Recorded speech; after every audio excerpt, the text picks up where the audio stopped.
আসসালামু আলাইকুম রহমতুল্লাহ। যেহেতু ভৌগোলিক কারণে রংপুর মহানগরে রংপুর শহরেই আমাকে বসবাস করতে হয়, তো আজকে শনিবার আমি ভুলেই গেছিলাম যে দেশের একটা অত্যন্ত গুরুত্বপূর্ণ বিষয় নিয়ে 11 দলীয় জোট বিরোধী সংগঠন তারা রংপুর শহরের ভিতরে একদম জিলা স্কুলের মধ্যে একটা মহাসমাবেশের বিভাগীয় মহাসমাবেশের আসলে তারা ডাক দিয়েছিলেন। যেহেতু আমাদের মাননীয় প্রধানমন্ত্রী বিরোধী দলের নেতাকে বিরোধী দলকে যথেষ্ট গুরুত্ব দেয়, তো সেটাই আসলে আমরা তো এই বিষয়ে আর কিছু বলার নাই। তো উনি বা ওনার নেতৃত্বে ওখানে একটা বিশাল মহাসমাবেশের কারণে বাসা থেকে যেহেতু বের হয়েছি, কাকতালীয়ভাবে প্রায় 2 থেকে 2.5 ঘন্টা গাড়ির মধ্যেই বসে থাকতে হয়েছে রংপুরের মতো জায়গায়। আসলে আমাদের তো বিরোধী দলের নেতাকে তো দোষ দিয়ে লাভ নেই, উনি তো অত্যন্ত পরিচ্ছন্ন রাজনীতিবিদ। সংসদেও উনি বারবার বলছে যে উনি সংসদে যে কথাগুলো বলবে, যেভাবে সরকারি দলের সাথে উনি সহযোগিতা করবে, এটাই হচ্ছে আসল বিষয়। এবং মাঠে রাজনীতি মাঠে হবে, তো মাঠে উনি অনেক কিছুই বলতে পারে, উনি ইঙ্গিত দিয়েছেন। এখন উনি মাঠে রাজনীতি করবেন, ওনার ডাকে যদি আপনারা কেউ আসেন, ওনার তো আপত্তি নাই। হ্যাঁ, আর যেহেতু সরকারকে উনি ওই একই কথাই বলেন যে আপনারা আমার বাইরের কথা কিছু মনে করবেন না, আমরা সংসদে এসে যে সিদ্ধান্ত নেব সেটাই ঠিক।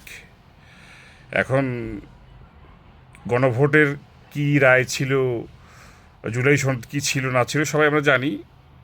তো ওনার কথা অনুসারে সংসদে বসে যে সিদ্ধান্তগুলো ফাইনাল হবে ওইটাই হবে, বাকিগুলো মাঠে ওনাদের কথা বলবেন।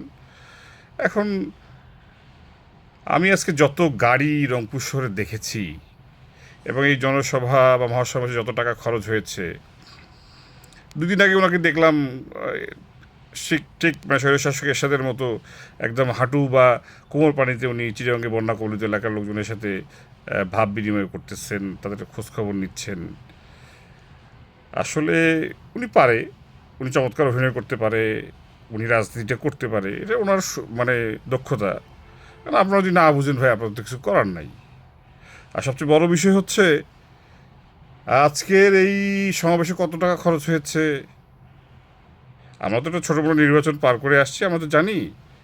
আল্লাহ রাস্তায় জাকাত ফেতরা যে টাকাই হোক না কেন, অনুদান চুরি লুটপাট যে টাকাই হোক না কেন, এই টাকাটা বন্যার্থদের দিলে মনে হয় ভালো হইতো, একটু স্থগিত রাখতে পারতেন প্রোগ্রামটা।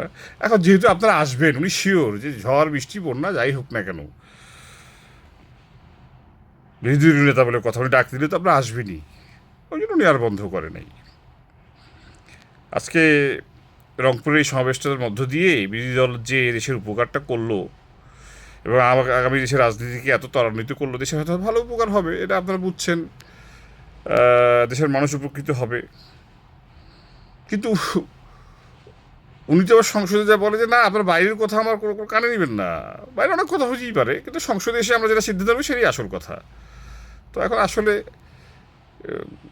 উনি যদি এইভাবে ওনার রাজনীতিতে কন্টিনিউ করতে পারে, অসুবিধা কি? ওনাকে স্যালুট, ডক্টর শফিকুর রহমান, আপনি এইভাবে রাজনীতি করে যান। আর জনদুর্ভোগ হলে জনগণের হবে, অসুবিধা কী? আপনার সংগঠনের তো কোনো সমস্যা নেই। তো বাকিটা এখন আপনারা বুঝেন, রংপুরবাসী যারা এসেছেন, রংপুরবাসী কেউ আসলে ওইভাবে যোগ দেয় নাই। যত গাড়ি আমি দেখছি, তো এই উত্তরবঙ্গের জান্নাতি অফিসের সবাই আসছে, আসলে বৃষ্টির মধ্যে অনেকে ছিল। দেখি পরিবর্তন মনে হয় এই জনসভার আজকে যে জায়গাটা দেখলাম, জনগণের যেরকম উপস্থিতি দেখলাম, মনে হয় আগামীতে রংপুরের উন্নয়নের জোয়ার ভেসে যাবে। তো তিস্তা নিয়ে কিন্তু আমি ওই রকম ওনাদের সংগঠনের কারো মুখে কিন্তু কোনো কথা শুনি নেই। এটা একটু হলেও আপত্তি জানাইলাম, কি আর করা যায়। ঠিক আছে, ধন্যবাদ সবাইকে।